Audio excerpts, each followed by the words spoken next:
Still searching for the news for you.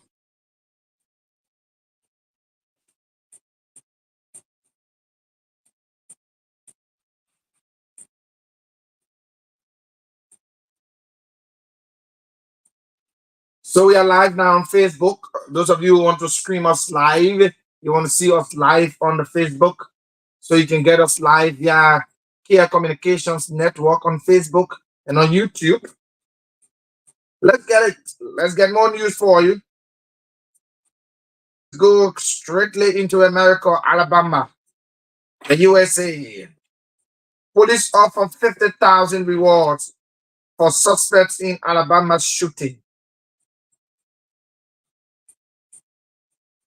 Is this a bounty? I don't know what it is, but they are offering 50,000. That's a lot of money. Police are offering 50,000 reward for any information that leads to an arrest.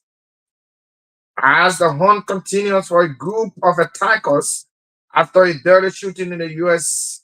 city of Birmingham, Alabama, 4 people were killed and 17 others were injured in the shooting on Saturday night. On Monday morning, officials said they were still searching for a suspect, shifting through many tips received from the public. Investigators have described as a hint that involves multiple gunmen who appear to target a specific individual.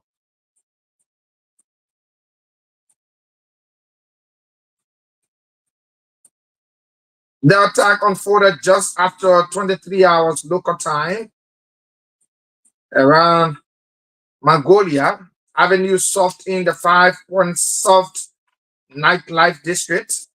Local media say it happened as patrons quarreled to enter a hookah and a cigar lodge. Yeah, people will always gather to enjoy themselves, but again, that's America for you. Let's take more of it. The shooting was characterized by Scott Tumult, and police chief, as targeted rather than a random incident. A number of attackers are alleged to have got out of a vehicle and opened fire on a crowd in a public area before fleeing the scene. They are alleged to have used machine guns,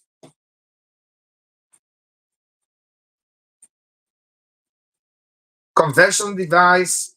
Investigators say they have collected about 1,000 shares casing from the scene, among other evidence.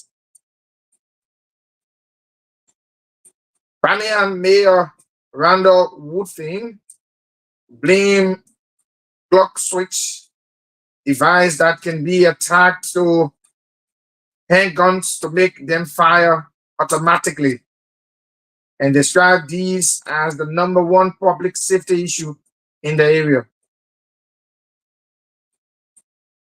Wow, America. Let's come to Africa. Let's take bits and pieces of news from Africa.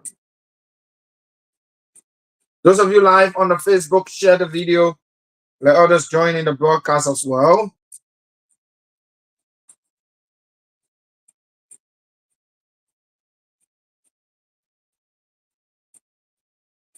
Let's get some African news. Bear with me. We'll come to talk all of the issues in Liberia, but let's know what's happening around the world.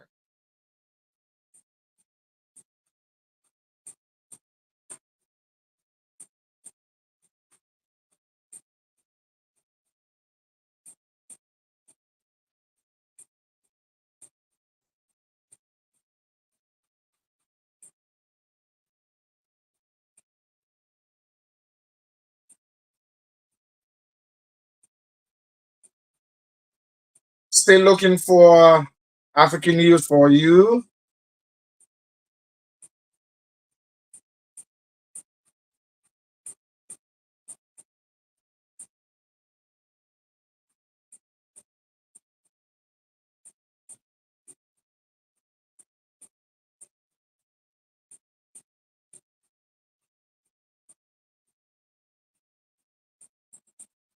Let's go to Tunisia.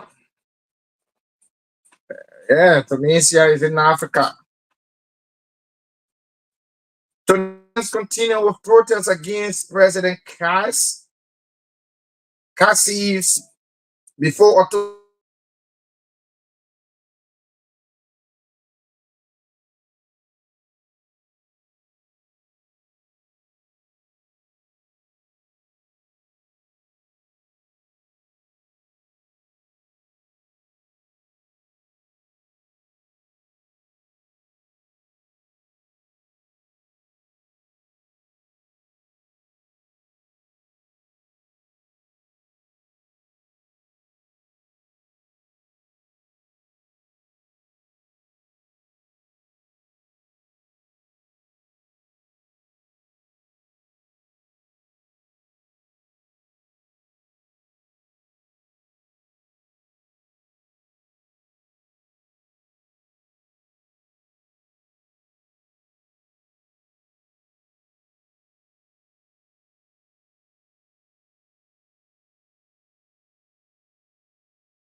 petition. The president has denied accusation that he is using the Electoral Commission and judiciary to ensure a victory in October. Rather, he says he is waging a battle against traitors in the court. Political tension in Tunisia have been on the rise since 2021. Concealed started to rule by decree. The opposition has called its move a coup.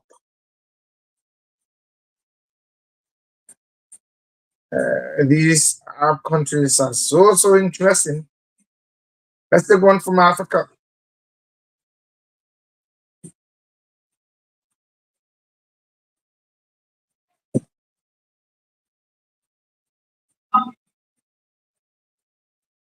Trying to take it. We have a serious problem on Facebook today. Very serious problem. Are we still live? Okay. So we are still live. Those of you who want to, we are live on Kia Communications Network. Yeah, my producer is working tirelessly to making sure that we are on.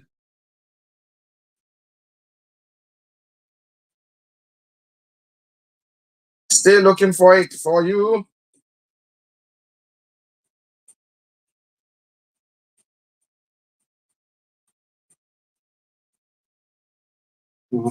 Yeah, we could just take one.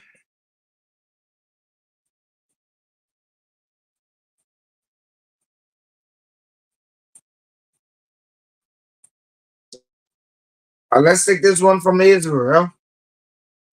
It may not be exactly an African news, but it is a world news. But let's take it. Fears of all out war rise as Israel and Hezbollah step us attack. And mango stewed cleanup work continued into Sunday at the site of an Israeli airstrike which killed 45 people, including the top Hezbollah commander in the Lebanese capital. The strike on Friday leveled an eight-story apartment building in a district of Softin, Beirut. Diggers and other construction equipment were deployed to move rubble. Lebanese authorities say at least women and three children were killed in the strike, and that another 68 people were wounded, including 15 who were hospitalized. It was the deadliest strike on Beirut since the month-long war in 2006 between Israel and Hezbollah. Enough in Israel official rush to assess the damage caused by the more 100 rockets sent by Hezbollah early Sunday. The rocket barrage overnight sent thousands of people streaming into shelters.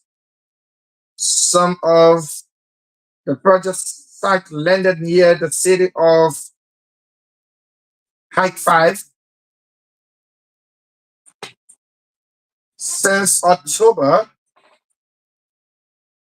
Hezbollah has made large areas of northern Israel unavailable in a campaign the group say is meant to support the Hamas resistance in Gaza. Israeli government has had to evacuate thousands of people to safer areas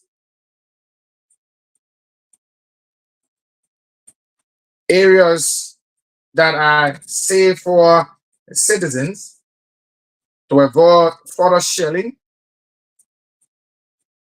So it is getting very serious, very, very, very serious.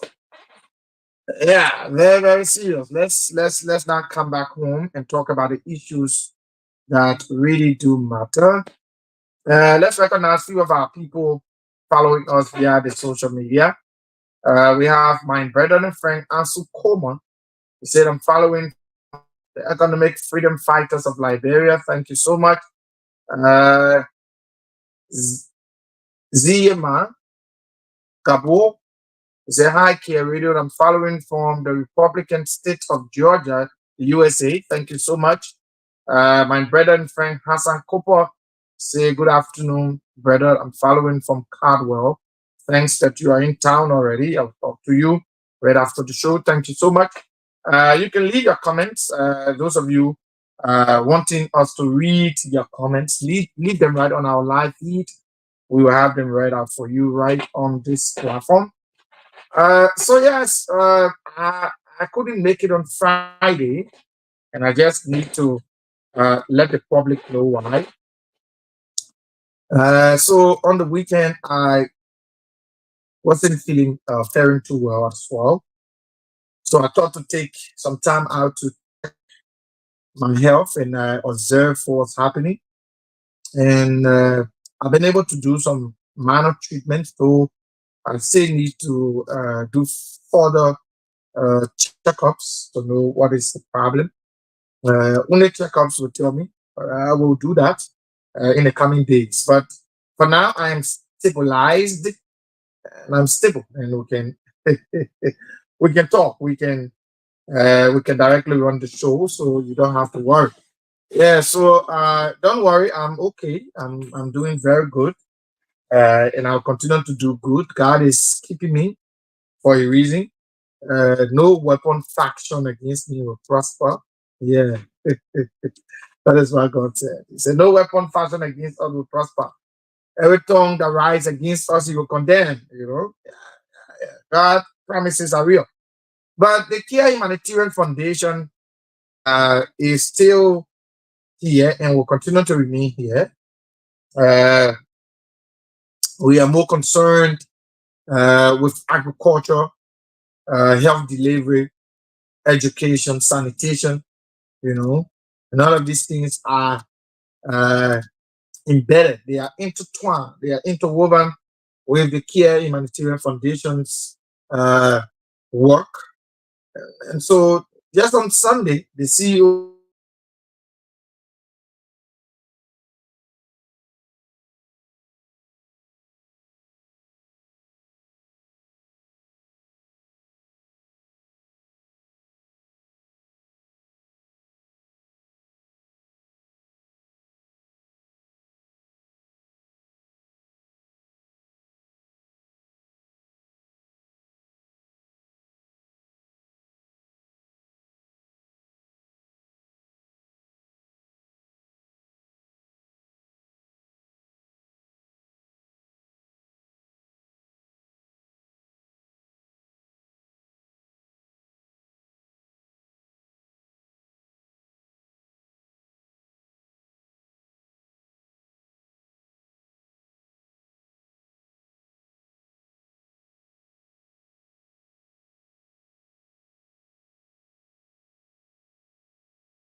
station.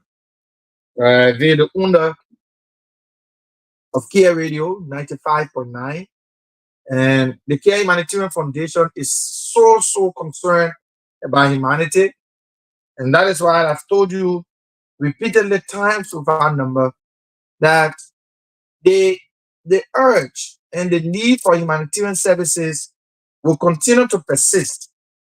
Inasmuch we have natural occurrences that could be happening, periodically, or you could say annually, or however you may want to call it, quarterly. Once we have happening, we always have a situation where people would need and people would desperately need humanitarian services. The Care Humanitarian Foundation is very prepared, and thanks to Mr. Christopher Care and his wife. And that reminds me, our mother celebrated her birthday on today. Mistress Josephine Kia celebrates her birthday on today. So the entire presentation is dedicated to you, our mother, and the vision bearer, the woman who knows how to do everything best. Thanks so much. And we wish you longevity of life. May God continue to expand, your existence, continue to increase you worth-wise, give you wisdom that will be unmovable, wisdom that will see you transcend, and bring more life to our people in Liberia. So again, happy birthday to you, our mother, Madam Josephine, or Mistress Josephine Kier, the mother of a lot of children. Yeah, thanks so much for always being that wonderful woman. So the Care Humanitarian Foundation, Care Communications Network, is owned and operated by the Care Humanitarian Foundation, like I said to you. And we are trying as much as possible to impact the lives of ordinary Liberians, people who desperately need help. And the reason this NGO was funded, it was funded on the backdrop and on the basic of helping where the government hand cannot reach. Because government got computing power at different things that they want to do at the same time. And like we normally say, resources are scarce. There are scarce resources, very small to go around with all of the policies that government got and all of the things that government want to see happening. The money they have is small. Some will say it is very infinitesimal. But the government itself contributes to what it's going through in terms of the money. That is why we're going to be discussing when we jump into our political discussion. But for now, we want to talk a little bit of humanity. And I sat down the other day in my room and I was trying to astonish through the documents of how Care Humanitarian Foundation was able to pay the fees of over 14 students. Not just pay the fees, but got those students copybooks,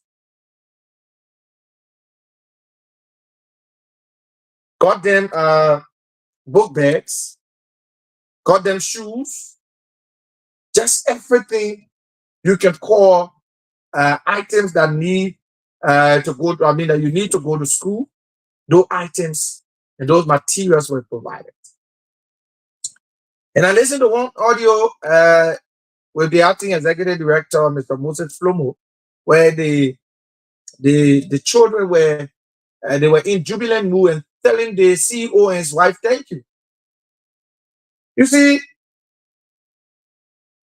the plan for keeping our people awake and keeping them and giving them what humanity is actually about, it shows us and it tells us and it teaches us a lot of lessons. The lesson we learn is that we must be kind to one another. You don't need to have the word to share with someone. And that is exactly what our CEO and his wife are doing. They don't have the word, but the little they have, they're sharing with people. That's why we're asking you to join ranks, join hands with the Care Humanitarian Foundation to see kids going back to school. I know a lot of schools are complaining that the enrollment this year is very low, and there are high enrollment at government schools. Why do you think parents cannot afford to pay their children fees to private institutions? They are now sending their kids to government schools? Because trust me, there will always be times where the need for people to come in and help will always be there.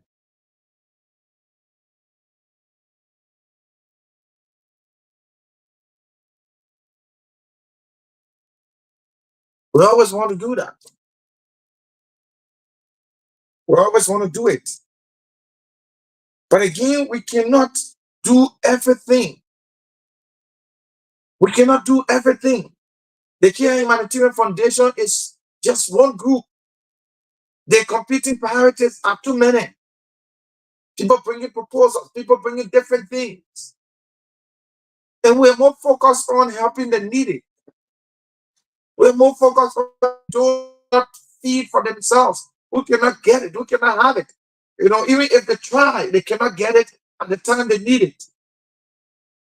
Those are people we're trying to make sure that we do what we can do. The CEO is trying his best, he and his wife. They're trying all they can to help people.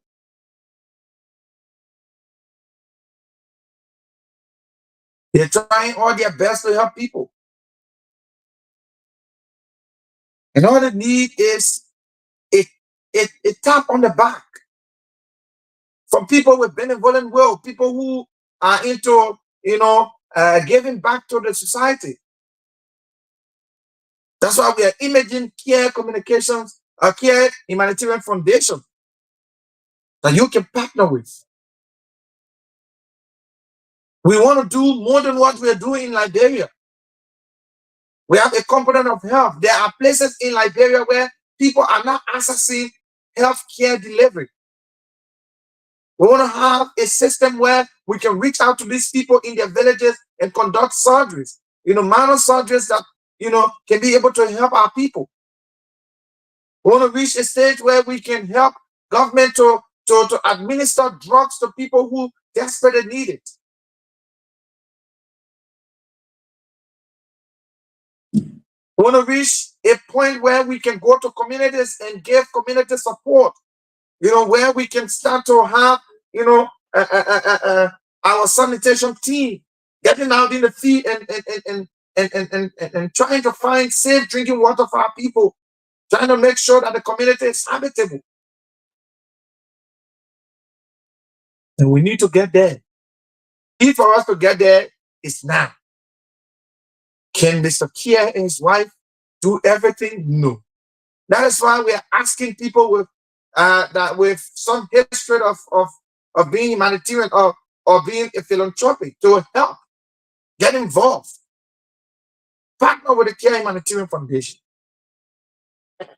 And we can assure you that things that you think you have in America or in the United States or places, UK and other places, you think you want to get them to Liberia, you can still get them.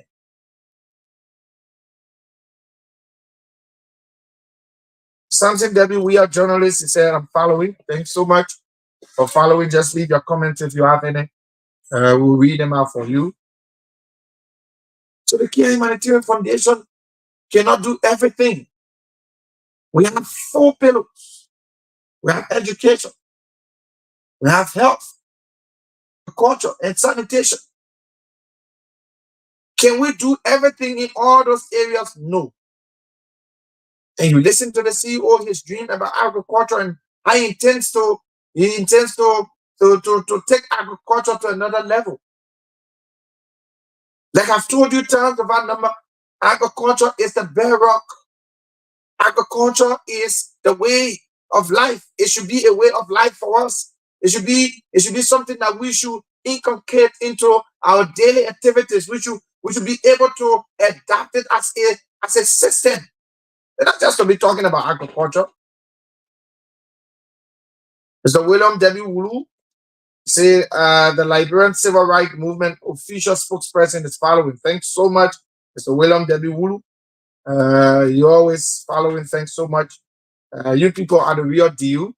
Always here following the show, making comments. You know, those comments, we love them. All you need to do now is to share the video that others to follow as well. You know, so we cannot do everything. The CEO is wanting to do all, but he can't do all because resources are scarce. Resources are not in stock like the way we intend to have it. That is why we're asking people who have the intent to help people back home.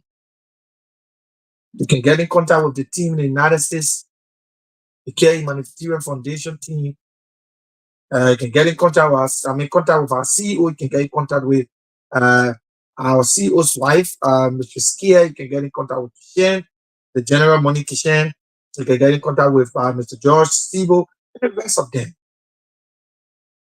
Be glad to help somebody down here on your behalf. Even people that are in Liberia, local,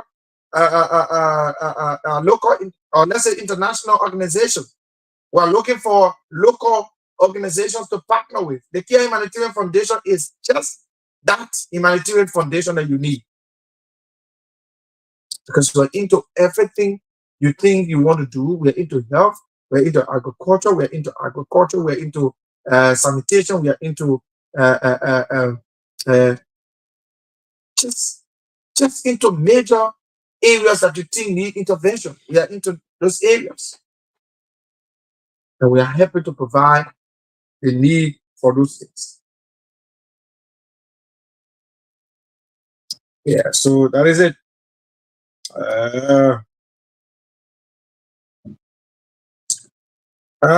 So we have a little bit, some things to talk about, and we'll be a little bit very simple today, but we'll be very serious. Why we'll be simple? We'll be very serious, so that our people can know that we are not just talking, but we are talking with sense. We are talking for the people of Liberia. You know, folks, Liberia is, I don't know, but some days I sit down and I ask myself some questions. What does Liberia turn into? What does Liberia turn into? Because trust me, we have some foreign people working in the government, but if you sit down and do an analysis and you do a cross-cutting move from one ministry to the other, most of the people who are ministers and directors or are heading ministries and agencies are Liberians.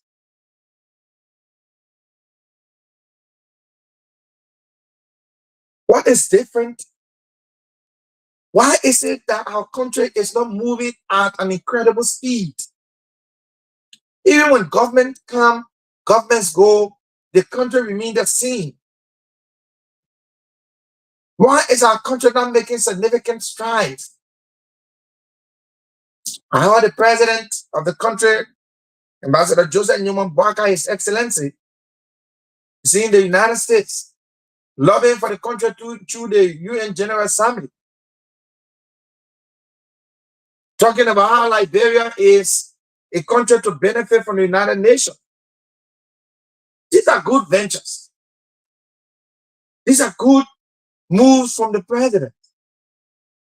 We must commend the president for going out and to go to the UN General Assembly to represent Liberia and push the case of the country is something we must commend the president and his team. They are doing a very great job. But again, how can the UN take us seriously? How can the UN take us very seriously or take the government seriously when back home there are different information, different news of people owning customized cars when that is not what the Liberian people settle for? A custom made car is not what the Liberian people settle for.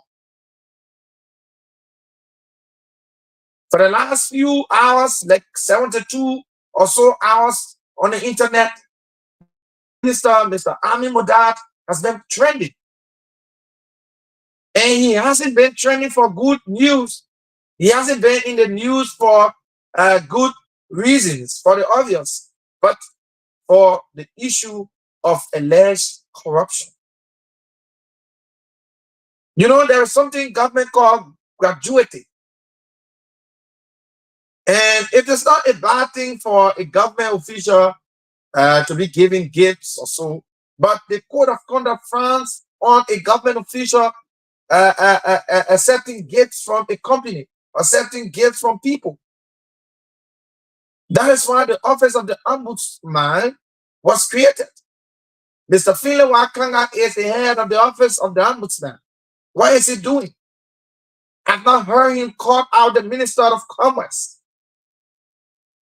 Is he doing the work on selective justice, or is he just speaking out people who or whom he think are the ones he wants to point out?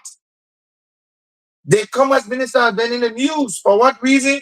For allowing himself to be given a gift or to allow a gift or received a gift from Metex. Metex is a company that operates at the port.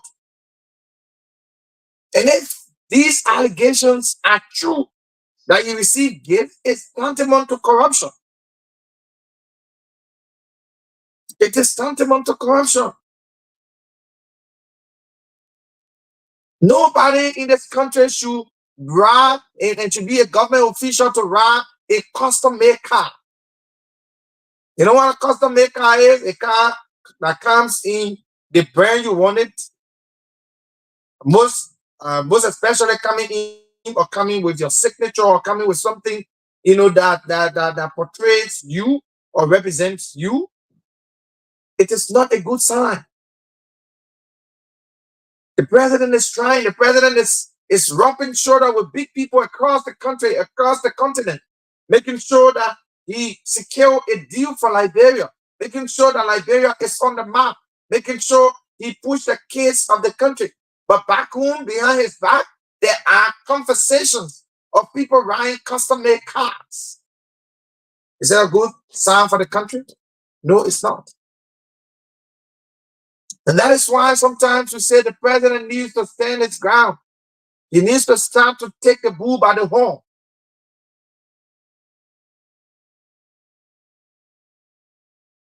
He needs to take the bull by the horn.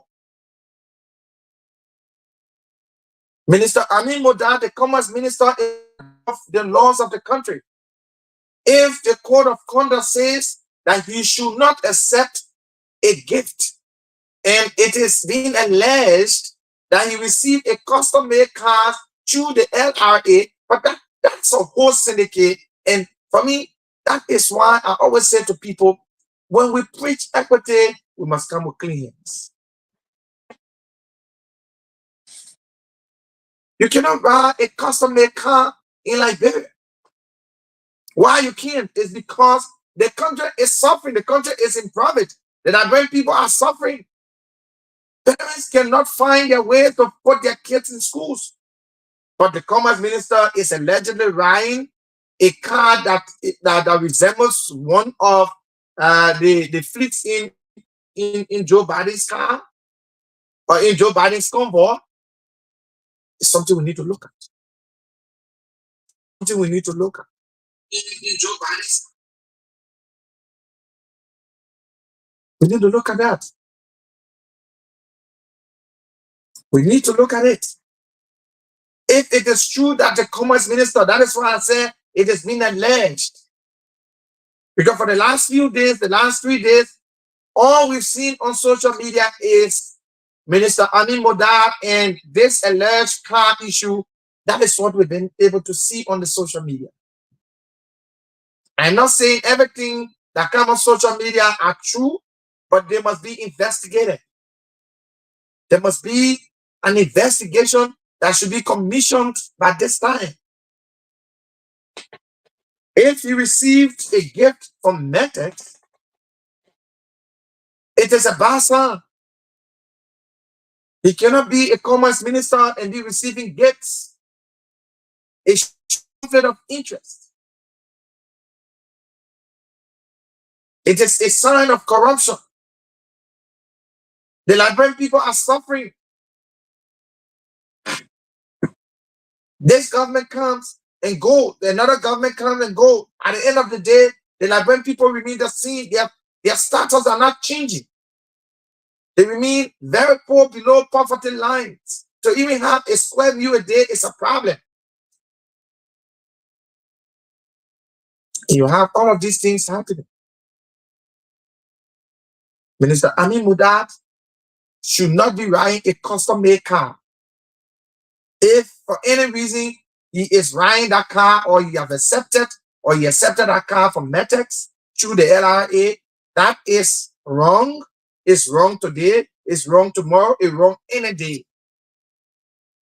That is not what the rescue is about. That is not the dream and aspiration of Ambassador Joseph Newman Boakai, president of the country. That's not his dream.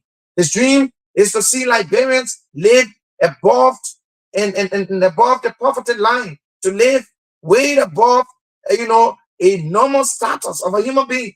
That is what he envisioned. What he envisioned is a Liberia where Liberians can work and be able to move, into places to develop the country. That is why when he went to China, you saw the engagement he was making in China, making sure he was lobbying for the country. So I'm sure his plans for the country are not bad, but if he sit and fold his hands and look at his ministers tarnishing the image of the government, that would not be a good thing. Not be a good thing. Because the government came on the matter of rescuing the country, rescuing the Liberian people. Rescuing the Liberian people. So if the rescue mission is to take Liberian and lift them out of poverty and to give them a more dignified life, it cannot mean that a particular minister should ride a custom-made car. It should not mean that ministers should be accepting gifts from companies that are already in problem with the Liberian people. The Liberian business community, they're complaining on Metex and how to call the other people. Their name will come in my head. They are the port as well. GTMS, and Metex. Like the Liberian business community are complaining. Different sectors of businesses in our country, different areas of businesses in our country, people who control those business areas are complaining that when they go to the port to clear a particular container it's so much difficult, too much money. You got to pay this, you got to pay this, you got to pay that. And that is the reason why these prices in the country will continue to hike.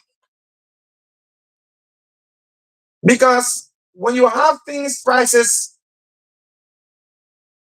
not coming down, it's as a result of the too many tariffs that have been paid at the port.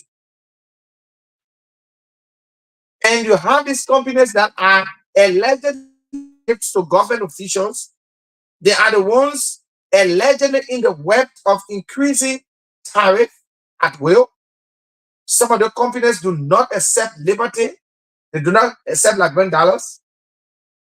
They accept purely US. if you don't have United States dollars to transact with them, they cannot process any document for you. We have these complaints. Business people are complaining about these people at the port.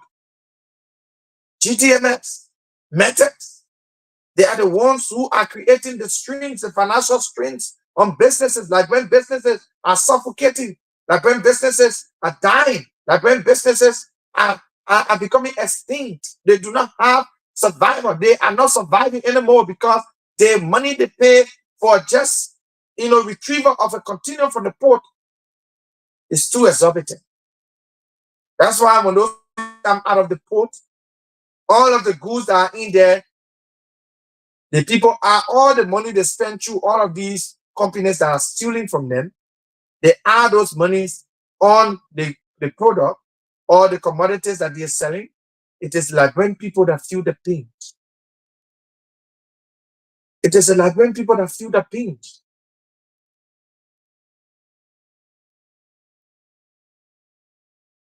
It is like when people that feel the pain. So Metex and GTMS are extorting money from Liberians, businesses, under the pretext of creating one tracking note or tracking, they say tracking wetting, global tracking solution or whatever. They give you one number and they say they're tracking the container. You pay thousands of US dollars or hundreds of US dollars just to track a number. When you don't necessarily need to track anything. But that is what is happening. I thought this government would have stand their ground to say GTMS and Metex, we met this bad deal. But listen, we must change the course of action. We must change the way the things or the way things are done. They will not be done similarly, but we will have to change. That is what I thought. Like when businesses are crying, if people who are doing business at the port can be very honest, when I open the lines, you will hear them complaining that these companies are stealing from them. Why are they tracking? Global tracking and global tracking solution. Why are they tracking? Why are they tracking? So that issue with the current commerce minister needs to be investigated. And why do we need to investigate? Is because it is an act of corruption. And to be honest, this government came to bed to fight corruption. I like the posture and the resilience of the government to fighting corruption.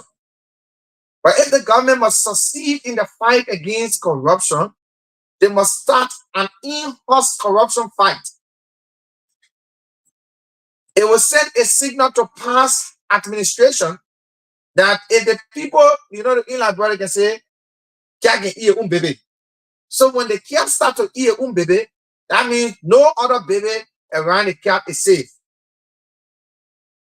So I thought the Unity Party will start the cat baby theory to start to investigate some of its own, bring them to book, persecute them. Then you have the leverage to go after the opposition. Those that are working government and allegedly misuse public funds, they must account for it. But you cannot be running after the current opposition when there are allegations of corruption in your government and you are not taking steps in making sure that you curtail the widespread speculation of corruption that is permeating in the government corridors. You cannot tell me. So the government must start to use the cat with ear baby theory.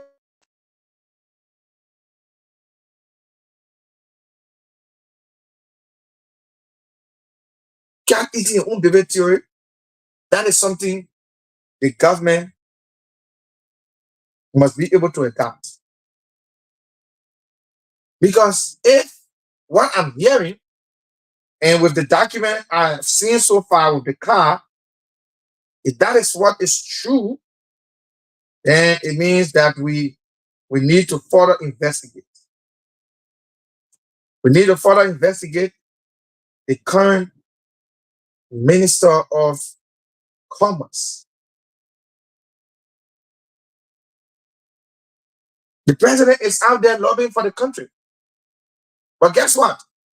How can the people at the United Nations take us seriously when they hear that the man who is at the LEC Electricity Corporation, how can they believe that a Ghanaian national would make 26,655 United States dollars per month? But we go to the United Nations to beg them to help Liberia.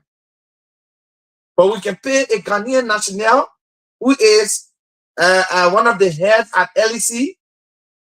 We can pay him 26,000 plus United States dollars, 26,655 United States dollars. And we think there are more people who need humanitarian services. Some of this money can be, some of these monies that are being paid to these people can be used to help put our children back to school. They can help fix the roads that are so devastating, deplorable, that are not pliable. We can fix these roads. How can one man take home salary be 26,000? This is happening right in LEC, and every day they complain that LEC is not making money. LEC is not making money. How can LEC make money when LEC makes the money, but the money they're making goes behind salaries? You pay one person 26,000, a Ghanaian national. His name is Kwame. Kwame is at the LEC. He is a Ghanaian national. He makes 26,000. Why should one man make 26,000 when there are places in this town, there are places in the hinterland, there are places in my village, there are places in my county, there are places in the southeast where people are accessing healthcare delivery. People told human beings in Hammond to take them to hospitals. Before they reach these people there, some of them gave birth along the way. Some people, have complications along the way.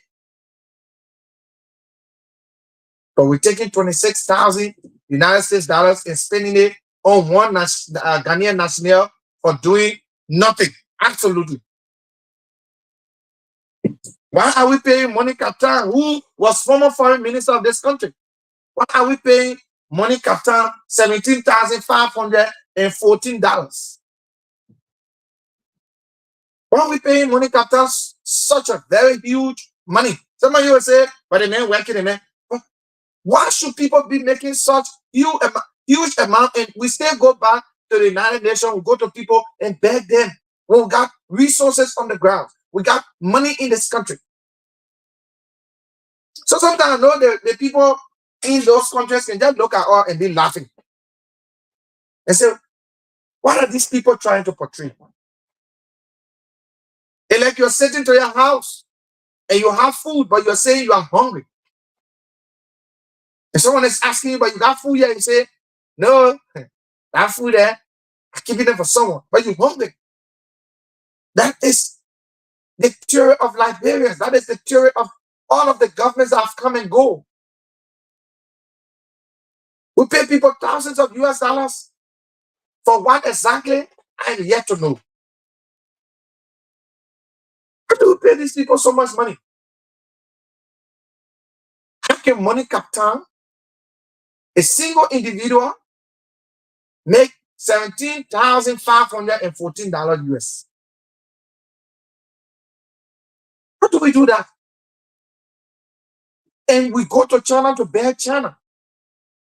We go to America, we beg America. We go to another country, we beg them, we tell them our country is in need. We need services, we need this, we need that, we need the other. When even the people whom we have gone to beg, they do not waste their money the way we waste our own. The man will say, oh, but they pay people, you say that waste. Listen, do you know how much person 17,000 can pay? If we are taking it on the average decent work act, the decent work bill, if we're taking it on that average, do you know how many person that 17,000 can pay?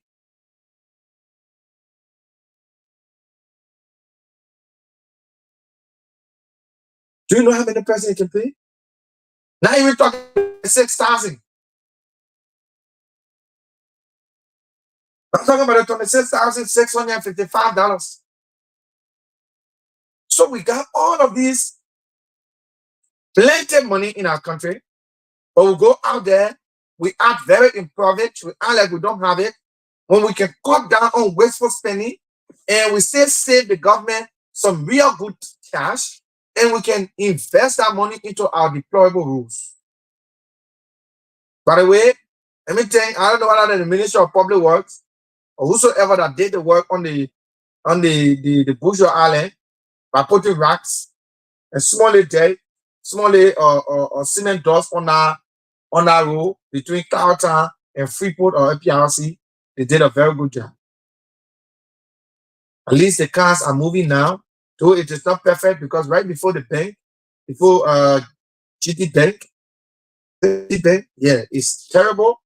Again, cars are being made to stop, take their time to get in that trench that is there. But we don't have roads, but we are paying one man 17,000 US dollars. Why are we doing that to the country? And that goes along with the same thing with the lawmakers. People are allocating 45,000 to themselves for cars when we don't even have roads. Communities that you travel, you go to, you see that parents do not have the money to put their kids in school. But one lawmaker is asking that we're giving how much asking? 45. So the issue with Ani Mudat must be investigated. Minister Ani Mudat, Minister of Commerce. And you know, I flagged something here the other day. The reason why you see Dwell Cooper is still in government is because the country we let too much sympathy business. If our country was really, really serious and straightforward about things, Dwell Cooper is not in government at the time. A man who intended to fraud the educational system of the country. He did not attend classes, he did not attend school, but had the temerity to have gone to the UL graduation with graduation paraphernalias. How did he get those paraphernalias? Only God can explain. Who gave them to him? Only God knows. Today, it's all on the Facebook. It's embarrassing. The government is yet to take a stand to say, Mr. Don, for what you've done, by your intent to even fraud the system, it is an act of corruption. Go and sit down. Go and rest, or we are suspending you. Let an action be taken. It will serve as a deterrent for others who want to follow in the same steps with Dwell Cooper. But Dwell Cooper is not even moved. He's still writing on Facebook. The other day he wrote a letter on Facebook responding to Mountain's assertion about the situation that happened. But let's be honest.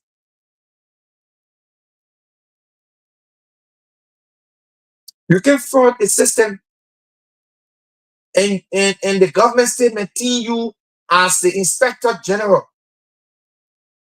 You can fraud a system that has to do with education. You can also take bribe from companies who will not be in compliance with government rules and regulations, will not be in compliance with government's policy.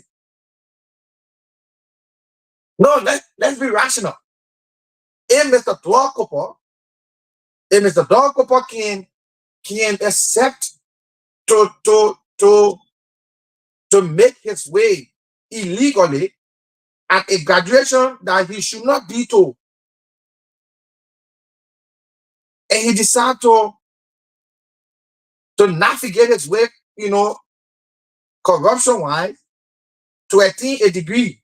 I'm sure are we that he is not compromising the interests of the country, because he's the inspector general of the country now, inspector general of the country, Minister of Commerce. How sure are we that he is not cutting deals with Lebanese people? He's not cutting with the Indian guys. He's not cutting deals with the Fula community. He's not cutting deals with different kinds of people. How sure are we?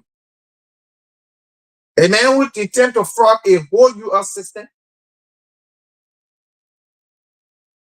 So the government must take stand. That is why we know the president's ability. We know that the president can do it. We know the president will definitely, once he comes back, he will definitely take action, because this is not just an issue of imaging.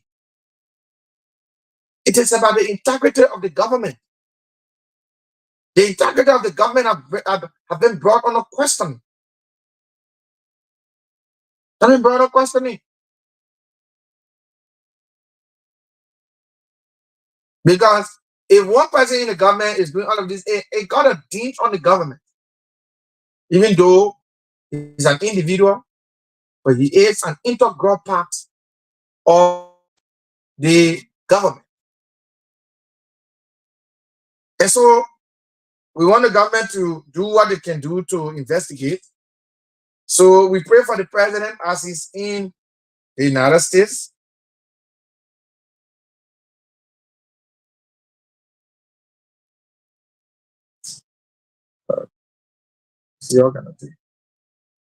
So while the president is in the United States, we pray for him. We pray for the success of his engagements. We pray that the president will be able to secure the seat at the UN Security Council for Liberia. We are hoping that is done. But like we told you the other day, the Minister of Commerce, not the Minister of Commerce, but the Foreign Minister, sorry, Manasara Besto Yanti, wrote former president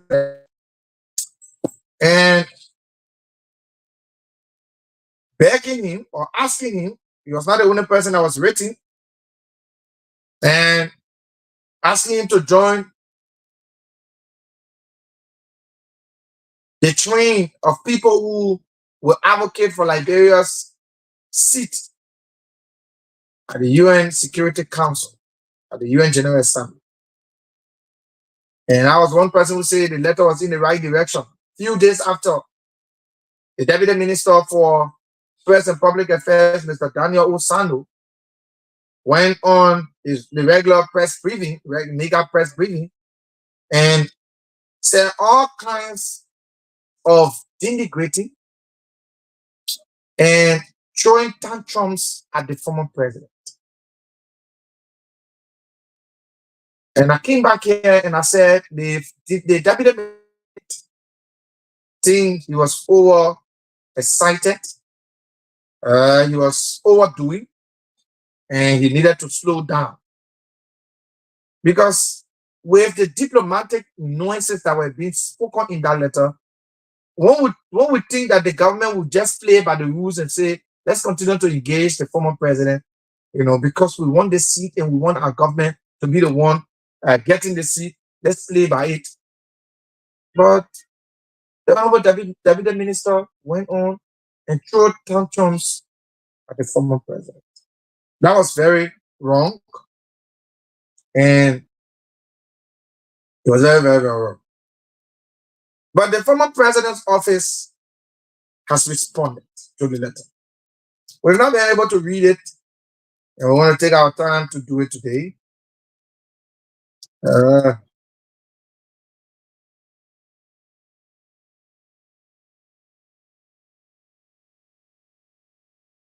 So we will read that letter, the letter that was written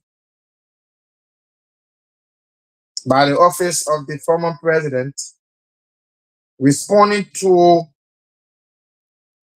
the letter that they received from the government of Liberia. We'll read that verbatim for you. And we intend to do it because we'll talk a little bit about it, and then we can open the phone lines to have your interaction.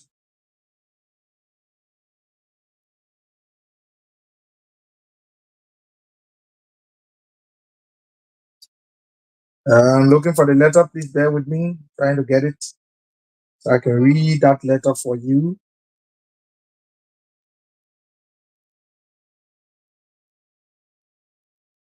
So I have it here, and I will take my time to read. It's very long, but we'll do our best, read it and talk a little bit about it. It is a national issue, so we will have to do it. Somebody talk to me. Some coming in the market. Office of former president, we have response to government appeal for UN seat bid. Republic of Liberia, Office of former President George Weah, blah, blah, blah, statement ahead of the official launch of Liberia's bid for non-prominent seats on the United Nations Security Council for Liberia 2026-2027 sitting, September 19, 2024. The Office of the former President of the Republic of Liberia, 2018 to 2024, His Excellency George Weah, acknowledges receipt of a letter RL/MFA/2/blah, signed the Minister of Foreign Affairs, Honorable Sarah Beslo-Nyanti. We appreciate the recognition by Minister Beslo-Nyanti of the numerous contributions by former President Weah towards the maintenance of peace and security in laying the groundwork for Liberia's bid for a non-prominent seat on the United Nations Security Council, the UNSC. The former president has supported and always will support any endeavor that seeks to advance the interests of the Liberian people and elevate our nation's standing within the global community. It is his strong conviction that Liberia's aspiration for a seat on the United Nations Security Council is a testament to our historical commitment to peace, both at home and abroad. Our country has consistently played a vital role in peacekeeping efforts and has stood as an emblem of resilience in the face of adversities. Additionally, Liberia has played historical roles as Africa's first independent republic in the fight for the independence of many sister African nations, as a founding member of the United Nations and its predecessor, the League of Nations.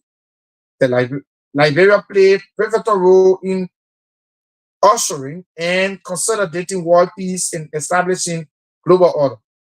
It was with these ideas in mind that he undertook several bilateral engagements, including seeking and securing endorsements from ECOWAS and the African Union for Liberia's bid as a non-prominent member for the UN Security Council, so that Liberia's voice will be valuable in multilateral dialogues concerning global peace and security. Specifically, during the 63rd Ordinary Section of the Authorities of Head of States and Government of ECOWAS held on July 9, 2023 in Guinea-Bissau, the Republic of Liberia was unanimously endorsed as the sole candidate representing the ECOWAS region for non-prominent seat on the United Nations Security Council for the period of 2026 to 2027. This endorsement was articulated in number 46 and 47 of the final communique, which was signed by His Excellency General Umaru Susuko Mbalo, President of Guinea-Bissau, and then Chairman of the Authority of Head of States of ECOWAS. This was a significant achievement, making Liberia's advancement as a trusted voice in international affairs once again. The African Union subsequently enforced this endorsement, recognizing Liberia's role in promoting peace and stability. However, while former president, we have fully recognizes the importance of Liberia pursuing and attaining this seat. We must also reflect on the deeper consequences and the idea to that underpin such aspiration. When he first initiated the campaign for our nation's bid, it was with the firm belief that we must not only project our historical contributions, but also embody the very principles that define the Security Council's mission: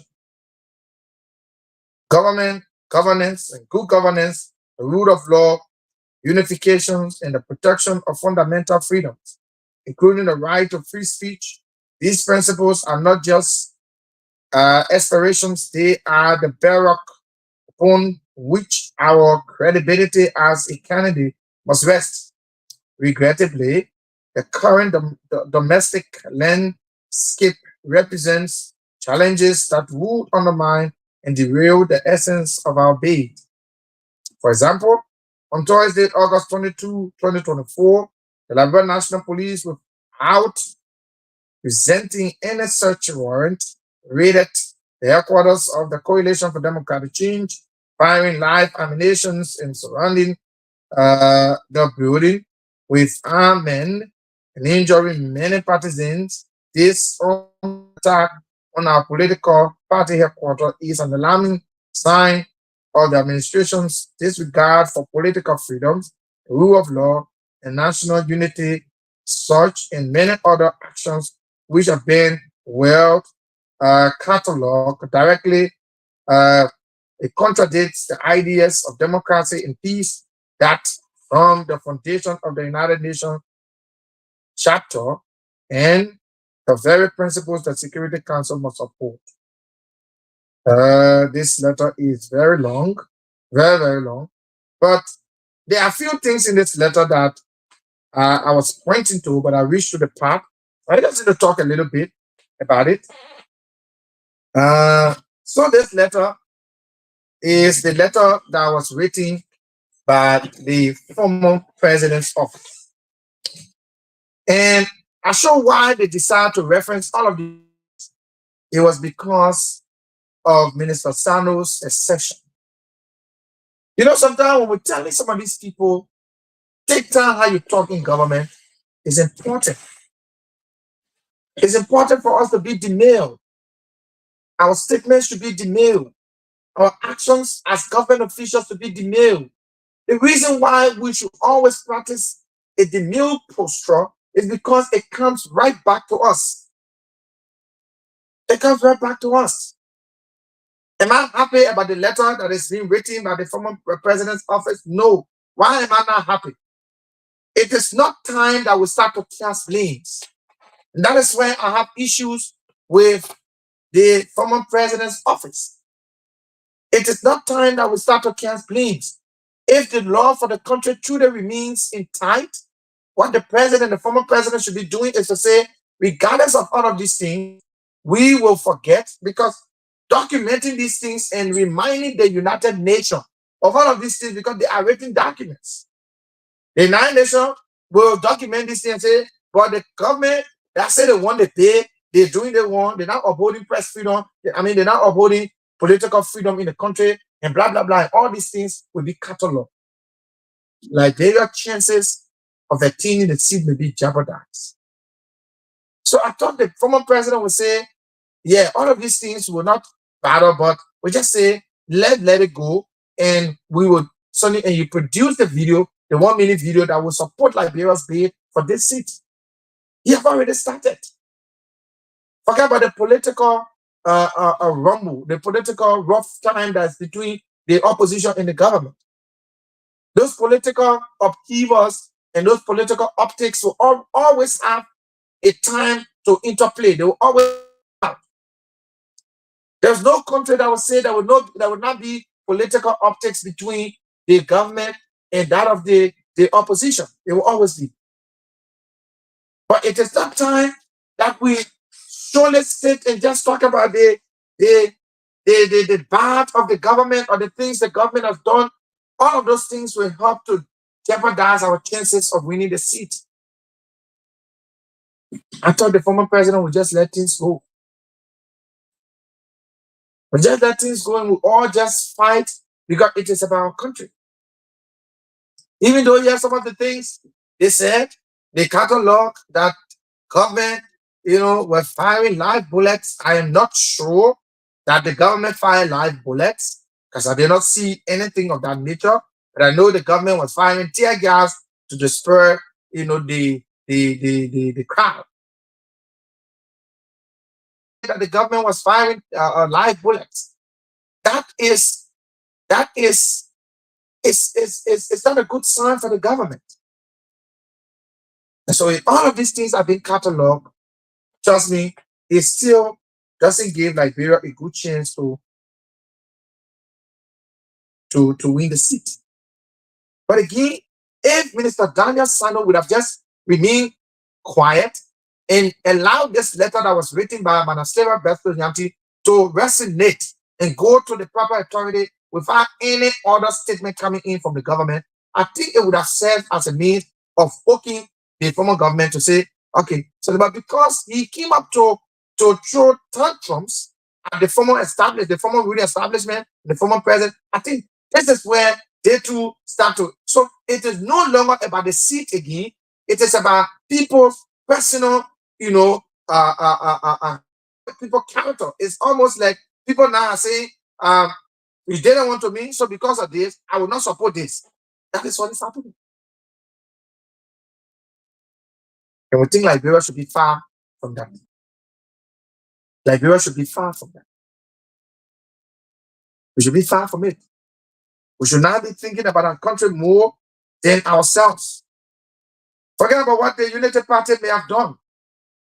Forget about their actions towards you. I know sometimes it's difficult to let these things go, but forget about their actions. It is not about our country. It's about our country.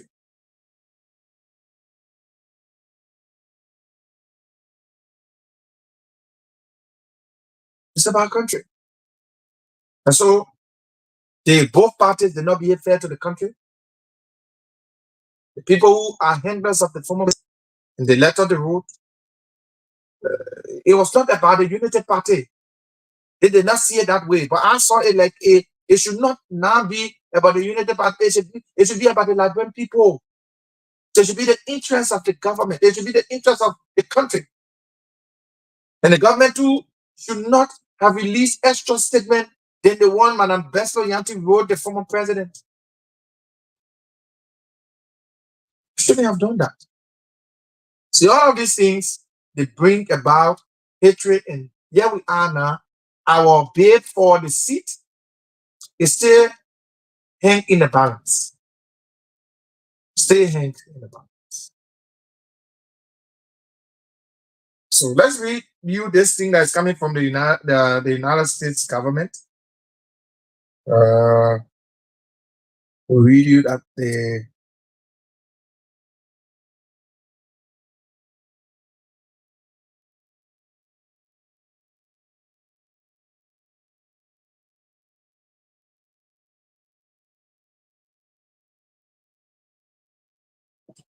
so let me read you this. Coming in from the U.S. Embassy, the United States government. The U.S. Embassy have released this very, very, very just now. They just released it. They just released this statement. Let me read you the statement quickly. For immediate release, media note, September 23rd, 2024, which is today, visit of U.S. government justice delegation to Liberia. Let me read you quickly. From September 22nd to the 24th, 2024, an interagency delegation of representatives from the U.S. Department of State. The U.S. Department of State. Sorry, I'm reading from my phone, so I guess problem sometime. Yeah.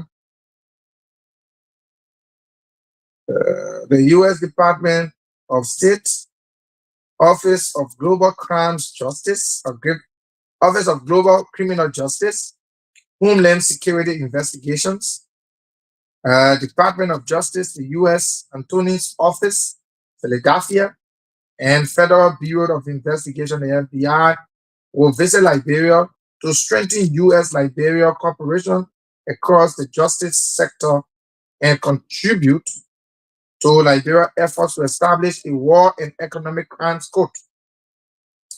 The delegation will meet representatives from the Liberian government as well as Liberia counterparts in law enforcement, the legal sector, civil society to build partnership, exchange ideas, and share experiences with regards to prosecuting complex cases in a trauma-informed and victim-centric way.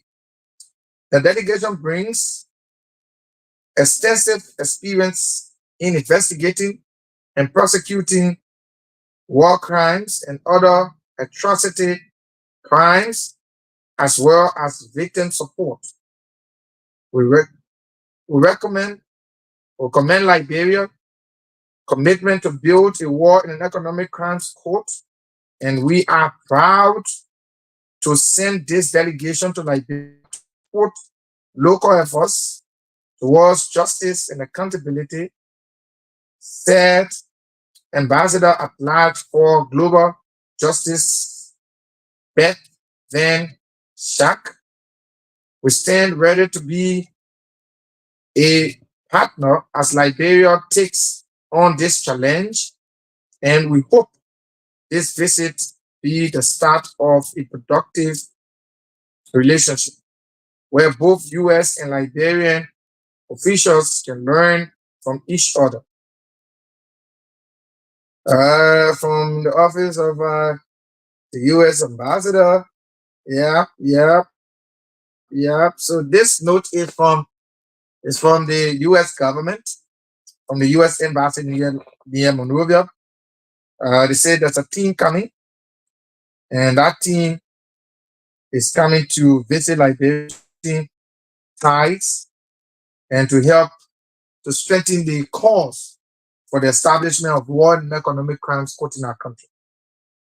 Well, it is now evident that the American people are bringing pressure on the government to establish war and economic crimes court. But again, if you ask me my personal opinion on the issue of war and economic crime court, I think we are only in a place where we should be talking about reconciliation. Our country is deeply divided, and we are divided on party lines, we are divided on political beliefs, we are divided on ethnicity, we are divided on religious creed. That's different things. So the need for unity, for reconciliation, can never be, downplayed. I still stand every day, everywhere I go, I stand by my decision to support reconciliation instead of a war and economic crimes court. Yes, economic crimes court, I agree, but for war crimes court, I do not agree. Why? Because our country is still fragile. We're still seeing a semblance of the war. We're still seeing scars from the war. Do we need reconciliation? Yes. It is something that we must initiate now. The urge for reconciliation is high. So I do not support war and economic crimes court. I do not support war crimes court, but I support economic crimes court. The reason I support economic crimes court, it will stop us from wasting our country's money, and we'll stop begging other people too much, going outside the country and begging every time the other government to help us. When we steal our own money, we pay money. We care about the suffering masses, the people who are there in the villages and cannot find a cup of rice to cook. But we are there paying ourselves very huge amounts. So economic crimes code, yes, and NACSA, I agree. People should be made to pay for what they do, especially when they mismanage the country's resources. But the country, we're not supposed to be begging. Yeah, to be honest, we're not supposed to be begging. We should reach a stage where our country budget should not be hitting $1 billion. That's the kind of place we're supposed to reach. But if we get all the money in recurring expenditure and all the money go back to salaries and paying for goods and services, how do we intend to make the country work it should be? So I do not support war crimes code. Yeah, I support reconciliation. I want the country a more reconciled area. I know you may differ with me on this one, but yeah, that is my personal opinion. That is what I think. I do not support it. But let's take a few calls. We still have small time to 6 o'clock. We can take few of your calls and hear uh, your your own analysis on the issues that we have talked about. The WhatsApp number is key. It's plus 231 886 681 198 0 is plus 231 886 681 198. The local numbers are 0772 758958, 0772 75 89 58, 0772 75 89 58, the local line. You can call us on 0886 393184. Let's take our first caller. Good evening. Jeremiah, let's hear you. Welcome.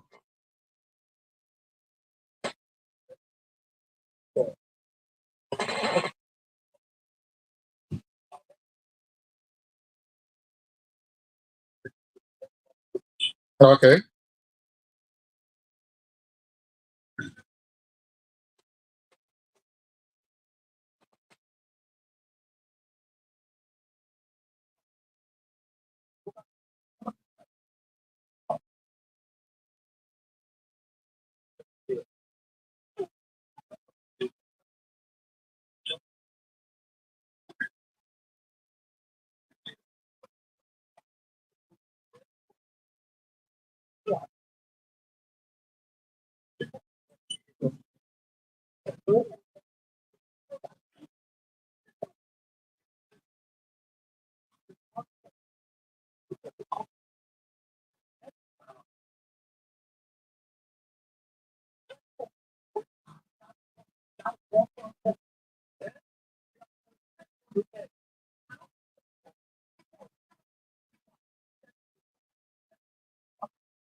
Mm.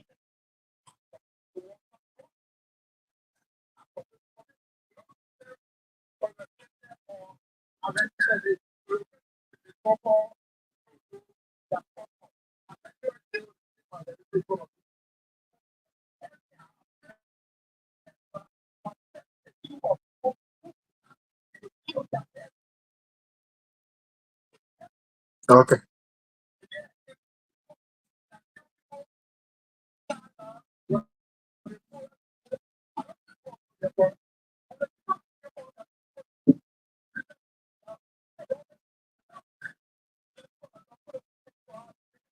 Thank you so much, Jeremiah. Jeremiah Cool.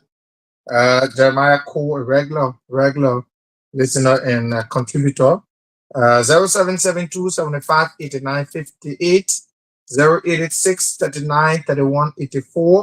are the numbers you can call locally. The WhatsApp number is plus 231 886 681 198. You can call us on the WhatsApp, and we will take your call as well. For those of you locally, you can call us up on 0772 758958 0886393184 are the two numbers that are activated for you. Let's hear your comments on some of the issues that we've spoken about. For the issue of the war crime code, everybody has their views to their opinion. They have their views to whatever they think, but I choose reconciliation any day over uh, war crimes code. The reason is that, you know, we still have a fresh memory of this war. And I think reconciliation should be the way out. It should be the way we can reconcile our people, move from town to town, villages, and we can talk to our people, unite them, tell them the disadvantages that are associated with war. And no more, again, we can come back to destroying our country through those means. We have different means that have been established now through this medium. That is why we talk, we give you the chance to talk.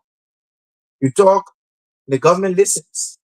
At the end of the day, we all find a common ground. We say it is not confrontation, it's dialogue. So we all are dialoguing. That's what we need to do. That's what I support. I support a system that will call for reconciliation, a genuine reconciliation, not just a reconciliation on the lips, but a genuine reconciliation that will see our country united again. That is what I want. 0772 758958. Call us up and let's talk. 0886 393184 are the two numbers that I activated for you locally. The WhatsApp number is PIN plus 231 886 681 198. You can call us up and let's talk this afternoon or this evening as we discuss those issues that matter to our country, Liberia. 0772 758958 0886 393184 are the numbers you can call this evening and let's talk about our country. We are on the program Inside Liberia on Kia Radio 95.9. We're right here on the UN Drive, opposite the barracks, adjacent the Radical Market. And we are here to discuss those issues that really do matter. So, those of you who participated on the CEO show on Wednesday, get ready. Your numbers are already here. You will receive your small thing to buy a little soft drink. A small thing on your phone to buy a little soft drink. It's very important. It's very, very, very much important. So, yeah, let's keep listening. Let's keep doing what we can do best. Let's keep doing what we can do best.